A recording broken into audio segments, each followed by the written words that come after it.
नमस्कार, मैं आचार्य रेवरनाथ अर्थात डॉक्टर मनोज घनौर, शापित वास्तु एक्सपर्ट। जैसे मैंने अपने शॉर्ट्स में कहा कि हम लोगों को प्रतिमा या मूर्ति अर्थात मूर्ति का फोटो नहीं भेजना चाहिए।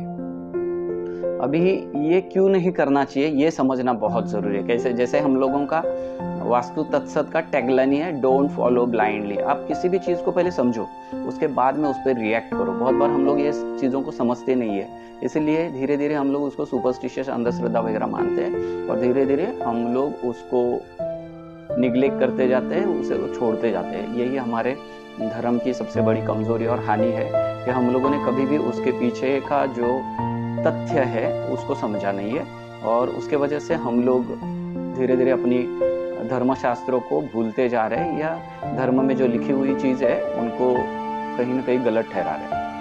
तो आज हम लोग बात करेंगे कि शनि महाराज का फोटो, शनिदेव का फोटो जो है वो शनिवार के दिन क्यों नहीं भेजना चाहिए। जैसे कि हम जानते हैं कि बहुत बार 7:30 में ही हम शनि की पूजा अर्चा करते हैं, लेकिन अगर शास्त्रार्थ को देखा जाए तो शास्त्र में 7:30 में शनि की पूजा करना मना है। जैसे आप बहुत सारे लोग जानते भी होंगे कि जिन जिन लोगों को 7:30 आई है उन्होंने बहुत बुरा असर 7:30 का भोगा है। फिर हमारे भगवान जी जो है वो भी उससे बच नहीं पाए। तो अभी मैं बहुत सारे 7:30 के बहुत सारे तो चीज़ें हैं, जैसे आपको हनुमान जी पता होगा, विक्रमादित्य जी पता होंगे, लेकिन मैं शिव जी की बात करूँगा क्योंकि शिव जी हमारे सबसे स्ट्रॉन्ग भगवान है जो संहार करता है और भोले भी है। तो हम लोग उनके बारे में आज बात करेंगे। अर्थात आपको ये पता नहीं होगा ऐसा मेरा बिल्कुल मानना नहीं है, लेकिन फिर भी मैं ये चीज़ आपको बताने जा रहा हूँ तो ताकि जिन लोगों को पता नहीं है शायद उनको भी पता चले। और मैं जो बात रखने जा रहा हूँ कि शनि 7:30 में शनि महाराज या शनिवार के दिन शनि महाराज का फोटो क्यों नहीं भेजना चाहिए। तो जो कहानी है जो हम सुनते आ रहे हैं या कहीं पढ़ा होगा, सुना होगा आपने भी, तो कहानी इस तरह है कि नारद जी जो है वो शिव जी के पास चले गए और उन्होंने एक संदेश उनको दिया कि कल 1:15 के लिए शनि जी आपके पास आने वाले। अभी शनि जो है वो किसी के भी पास ऐसे ही नहीं जाते, आप सारे जानते हैं। तो अभी शिव जी जो है वो सोच में पड़ गए कि यार शनि जी मेरे यहाँ क्यों आ रहे हैं। फिर नारद जी बोले कि 1:15 के लिए तो वो आपके पास आ रहे हैं, हो सकता है कुछ न कुछ विशेष प्रयोजन होगा, क्योंकि शनि जी ऐसे ही कहीं पे नहीं जाते हैं। तो अभी शिव जी तो हैरान हो गए कि ऐसा मेरे से क्या हो गया कि शनि महाराज मेरे यहाँ आ रहे। क्योंकि शनि जो है वो हम जानते हैं ज्योतिष में भी उसको न्याय की देवता कहा गया है, उग्र रूप माना जाता है, क्रोध के रूप माना जाता है, साथ ही साथ वो न्याय देवता है। और जब हम लोग कहते हैं कि 7:30 आती है तो उसका जो पहला चरण है वो कहा जाता है कि माथे पे क्या मतलब क्या है कि हम लोग गलत डिसीजन ले लेते हैं या मिसबिहेव करते हैं, क्योंकि हम बोलते हैं ना मेरा दिमाग ठिकाने पे नहीं है। तो कहीं ना कहीं ये 7:30 या शनि महाराज का ही प्रकोप है, आपकी बुद्धि नहीं चलना या बुद्धि भ्रष्ट होना। जैसे मैंने पहले भी कहा कि शनि जो है वो न्याय के देवता है। तो आप न्यायिक सही, न्याय का मतलब क्या है? सही और गलत का चयन करना। तो आप उस वक्त जो है वो नहीं कर पाते और आपको बहुत सारी कठिनाइयां है वो झेलनी पड़ती है। तो जैसे ही नारद जी शिव जी के यहाँ गए शनि जी का संदेशा लेकर, तो ये तो सोच में पड़ गए शिव जी, बोले ऐसा कुछ नहीं होगा, लेकिन शनि जी आ रहे तो कुछ नहीं तो कारण भी होगा। तो फिर नारद जी ने उन्होंने बोला कि हाँ ये तो बात बिल्कुल सही है। फिर नारद जी तो आपको पता ही है कि उनका वो हर किसी को डराने वाला या हर किसी को वो कुछ अति करके बताने वाला जो उनका स्वभाव है, तो वो स्वभाव के हिसाब से वो उनको पूरी चीज़ बता रहे थे। और फिर अभी शिव जी ने बोला कि एक काम करो, आप ही कोई संदेशा मेरा पहुंचा दो उनको, फिर मत आओ, क्या है मेरे इधर आने की जरूरत। तो बोले नहीं, शनि जी के पास तो ये संदेशा लेकर तो हम जा नहीं सकते, क्योंकि वो अपने स्वभाव से और अपने कर्मों से दृढ़ है, वो हिलेंगे नहीं। अगर मैं बताऊंगा फिर भी उसका कुछ असर होगा नहीं, और वो तो आना है वो तो आएंगे। फिर क्या करें? तो अभी शिव जी को भी एक संभ्रमित अवस्था हो गई कि अभी मैं क्या करूं, क्योंकि शिव जी आप सब जानते हैं कि कोई भी दिक्कत आती है, कोई भी प्रॉब्लम्स होता है तो सारे देवगण जो है उसका सॉल्यूशन ढूंढने के लिए शिव जी के पास जाते हैं। और अभी 7:30 शनि जी आ रहे हैं, मतलब 7:30 आ रही है, और अगर वो आ रहे हैं तो कुछ ना कुछ वो गलत कर देंगे। तो अभी हम क्या करेंगे, क्योंकि वो तो कहीं जा भी नहीं सकते हैं। फिर उन्होंने सोचा, क्योंकि ये अभी एक पार्ट ऑफ स्टेटस हो गया कि अभी दोनों के लिए प्रेस्टीज का पार्ट हो गया कि अभी करे तो क्या करे, क्योंकि शिव जी है वो। तो फिर अगर यही बात फिर सारे लोगों में पता चलती है तो शिव जी के लिए वो थोड़ा सा नुकसानदायक है, क्योंकि शिव जी की प्रतिमा जो है हमारे मनों में, दिलों में, तो उसको कहीं ना कहीं ठेस पहुंचेगी। ये सोचकर भी वो थोड़े से हैरान हो गए कि अभी क्या करें, ऐसा सिचुएशन में क्या करें। तो अभी नारद जी तो महाचतुर है, वो बोले कि अगर मैं शिव जी शनि जी आते हैं और कुछ होता है तो मेरी तो इमेज खराब हो जाएगी। तो अभी क्या करें? तो नारद जी को ही बोले, भाई आप ही कोई रास्ता बता दो। नारद जी तो नारद जी है, तो नारद जी ने उनको बोला कि शनि जो है वो एक ही चीज से डरते, या जिसके साथ में उनकी नहीं बनती वो है उल्लू। बोले एक काम करो महादेव, आप उल्लू बन जाओ, तो शनि जी आपको छेड़ेंगे नहीं, आपके पास आएंगे नहीं, कुछ नहीं कुछ नहीं। तो अभी ये भी पार्ट ऑफ प्रेस्टीज है। तो शिव जी बोले यार मैं उल्लू बन जाऊं? बोले हाँ, ये तो नारद जी बोले ये तो बात आपके और मेरे बीच में है, तीसरा किसको पता है? हम दोनों ही यहाँ पे है, कोई और है नहीं, और ये जो बात है ये हम दोनों के बीच में है, और 1.25 प्रहर की तो बात है। तो अभी शिव जी हाँ ना करते सोच में पड़ गया, अभी क्या करे तो करे, क्या करे। फिर नारद जी उनको उकसा रहे, भाई टाइम तो हो गया है, शनि महाराज कभी भी किसी भी वक्त में यहाँ आ सकते हैं। और जैसे शास्त्र की जो कहानी है उस हिसाब से फिर सोच विचार करके फिर अभी अपनी प्रेस्टीज है उसको बचाने के लिए फिर शिव जी जो है वो उल्लू के रूप में आ गए, और वहां से अंतर्धान होके वो उल्लू का रूप उन्होंने धारण करके वहां पे जो पेड़ था वहां पे वो बैठ गए। और उतने में शनि महाराज आए। तो शनि महाराज आए तो शनि जी देख रहे कि नारद जी भी यहाँ पे है, इसका मतलब कुछ न कुछ तो खिचड़ी पहले से ही पकी हुई है। तो शनि महाराज नारद जी को प्रणाम किया और बोले कि महादेव कहाँ है, शिव जी कहाँ है? तो नारद जी ने कहा भाई महादेव जी तो है नहीं। तो बोले नहीं नहीं, आप पहले से आए हो तो कुछ न कुछ तो बात जरूर है। फिर नारद जी ने उन्होंने बताया कि शिव जी जो है उल्लू बन के किसी पेड़ पे बैठे हुए हैं, और उल्लू से तो आपकी बनती नहीं है, तो आप कृपा करो और यहाँ से निकल जाओ। जैसे हम लोग जानते हैं कि शनि महाराज अपने कर्मों से कभी हिलते नहीं है। तो उन्होंने बोला कि यार 1.25 प्रहर का वक्त है, तो मैं 1.25 प्रहर यहीं पे रहूंगा। तो अभी 1.25 प्रहर तो उनको वहीं रुकना था, तो वहीं पे रुके।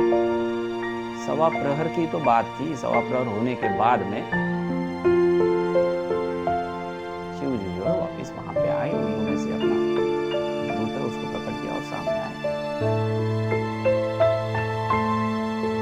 तो अभी जो चर्चा है वो आगे बढ़ती है इसी तरह। अभी शिव जी तो बोले देखा शनि महाराज, आपके आने से मुझे कुछ असर नहीं गिरा, आपके यहाँ आने से मुझे कुछ भी फर्क नहीं गिरा। तो अभी शनि महाराज जो है नारद जी को देख रहे और मुस्कुरा रहे, क्योंकि भले ही ये चीज को हम लोग नहीं समझे, लेकिन उस 1.25 प्रहर के लिए शिव जी ने शनि महाराज के खौफ से, डर से, या कुछ भी बोलिए, उल्लू का रूप लिया था और 1.25 प्रहर के लिए उल्लू बन के छिप गए थे, या उल्लू वाला जीवन उन्होंने व्यतीत किया। ये बताने के पीछे वजह वही है कि हमारे साक्षात महादेव जो साढ़े साती में शिव जी के दर्शन नहीं करते। अर्थात ये थोड़ा सा समझने वाली बात है कि फिर किसी किसी को मन में ये भी ख्याल आएगा हम तो फोटो भेज रहे। देखिए फोटो जो है उसमें अंश वही है, शिव जी का अंश है, शनि जी का अंश है, सॉरी। तो आप फोटो भेजिए या मूर्ति के दर्शन कर लीजिए, उसमें जो अंश है, अगर शनि महाराज का फोटो है, मूर्ति है, तो उसमें अंश जो है वो शनि महाराज का है। और उसका जो परिणाम आने वाला है, आप उसके साक्षात अगर शनि महाराज भी आपके सामने आ गए, आप सोचिए जो साक्षात नहीं है फिर भी हम लोगों को इतना कष्ट भुगतना पड़ता है। बहुत सारे लोगों ने शनि के साढ़े साथी में देखा होगा कि क्या से क्या हो गए वाला सिचुएशन हो जाता है। शनि महाराज अगर हम लोगों के सामने आ जाए तो क्या होगा। लेकिन फोटो के रूप में या मूर्ति के रूप में आज भी उनका अंश वही ऊर्जा के साथ में हम लोगों को